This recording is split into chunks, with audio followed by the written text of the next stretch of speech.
Welcome to how to map the new units of competency into a competency matrix.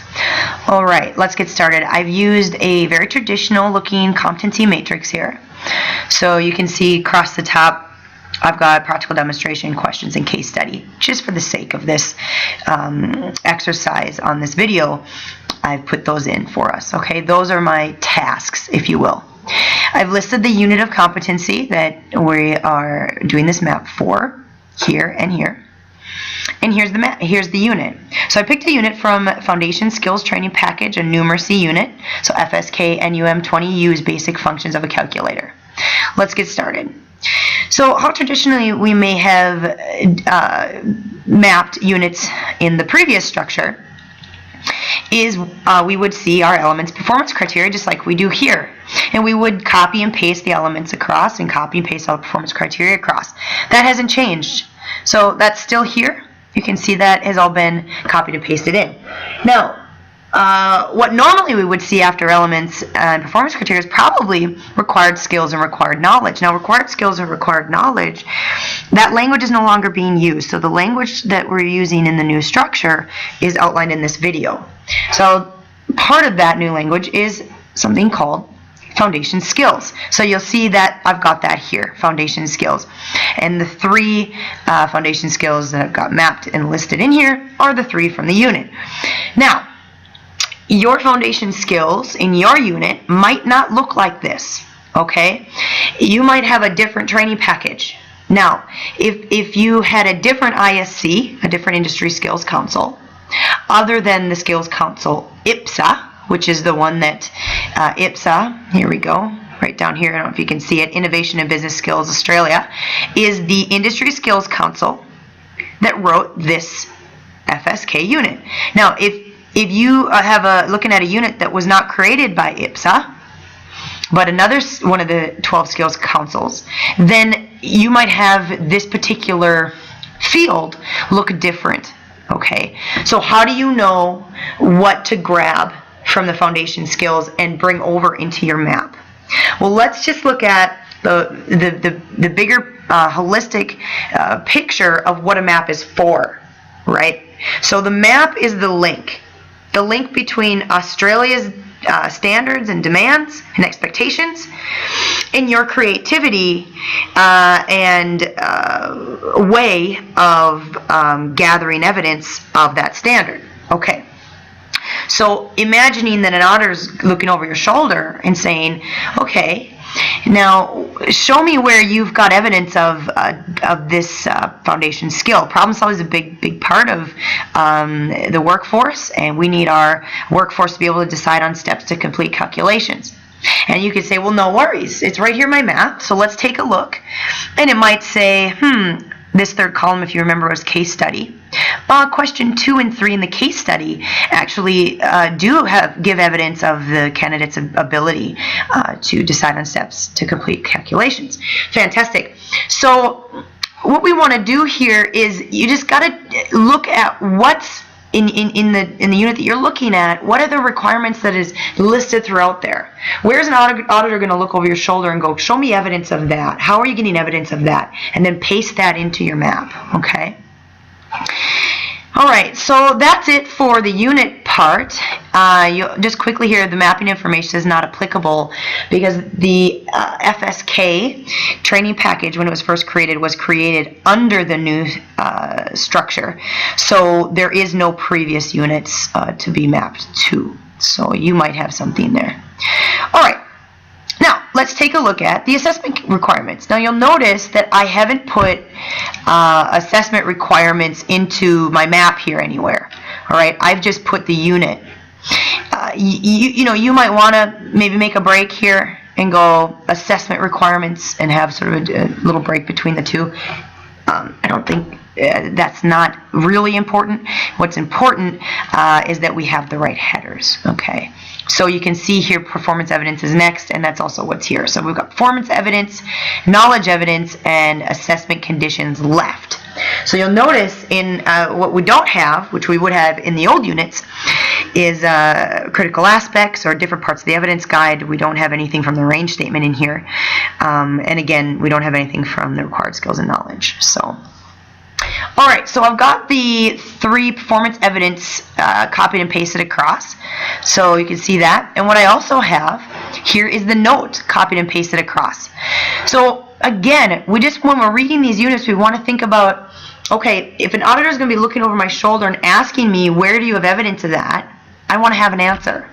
So they very well could ask me, where in a specific volume or frequency where is not specified that evidence was provided at least once. So where is that in what you've created? And I would say, oh, no worries, let's go check my map. And I got it, I have it here.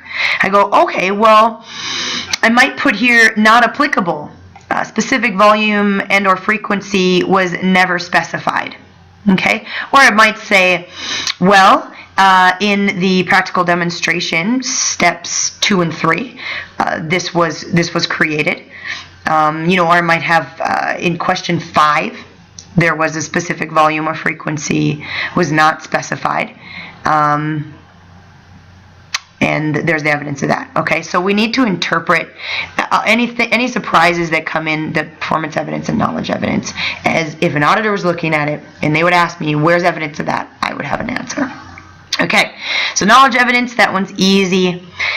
And then lastly here, and I'll wrap this up, is assessment conditions. So when we're mapping assessment conditions, this is more of a holistic approach, so not necessarily relating just specifically to the assessment task, but the assessment process itself. Now, let's take a look at the first one. Assessment tasks and texts and tasks reflect those typically found in the workplace. That's in here. I might say, well, my assessment texts and tasks in my case study definitely reflects those found in the workplace. So the questions 1 through 3, the demonstration steps 1 through 5, absolutely reflect those typically found in the workplace. Okay, and I can map that across. This next one, individuals can access their own familiar support resources. You may interpret that as, okay, well, for the practical demonstration, they can access their own familiar support resources. They can access their own calculator, their own little cheat sheets for the practical demonstration, or maybe they can for their questions as well. And you might just tick that. Okay.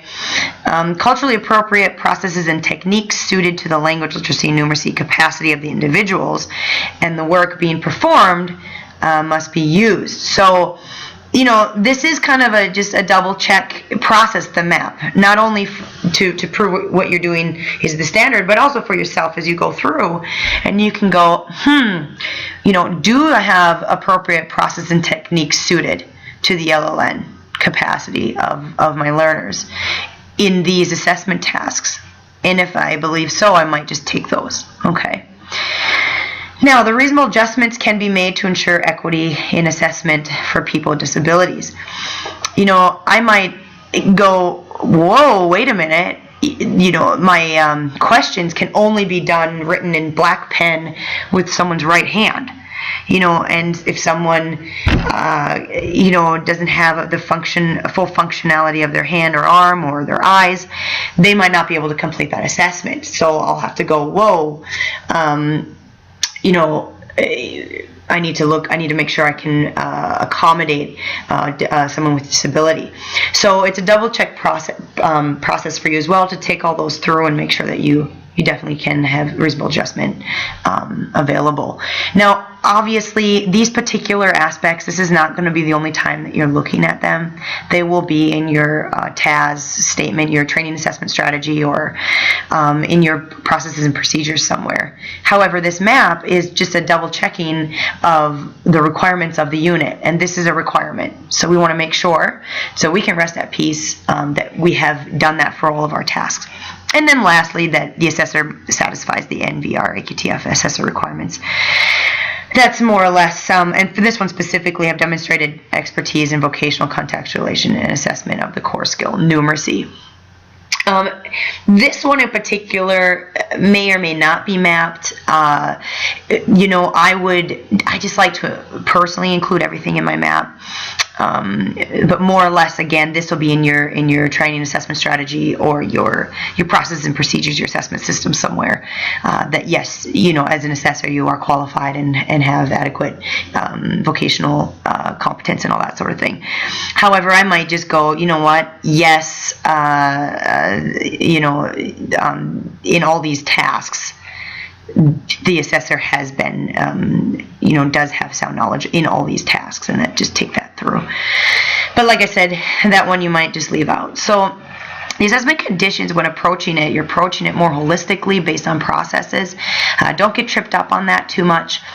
As far as these specifics for the assessment tasks, we can interpret that obviously everything from knowledge evidence up that we went through, definitely number one here, which is probably in most of the units that you'll be working with in the assessment conditions. This one's in most assessment conditions that I've read. Well, really all of these are in most of the units. So this terminology here will be quite familiar to you once you start looking at a lot of the new units. So hopefully this gives you a little bit more confidence when mapping the new templates, and you're able to do that quite well.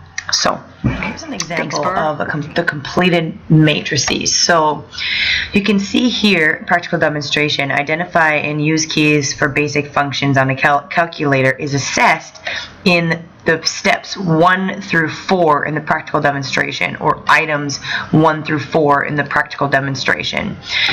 Questions 2, 6, and 9 assess this, and case study 2, the second case study, assesses this particular performance criteria, and you can see how that goes all the way through. Foundation skills, very similar way to interpret where things fit and how things are being assessed and where they're being assessed. Same with performance evidence.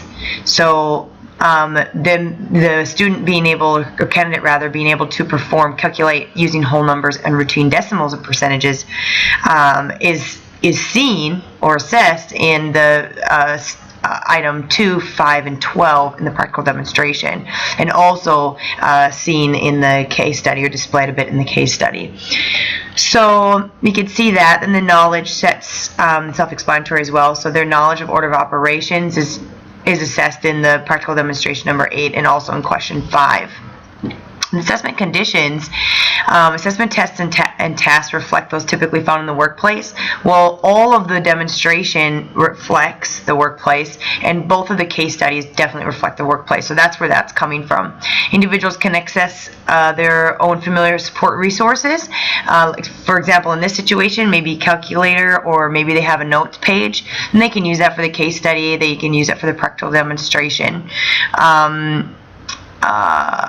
Okay. Culturally appropriate processes and techniques suited to the language, numeracy, capacity of individuals is used, and they're saying here in this matrices that all of the case study 1 and all of this is definitely, that should probably actually read 1 to 2.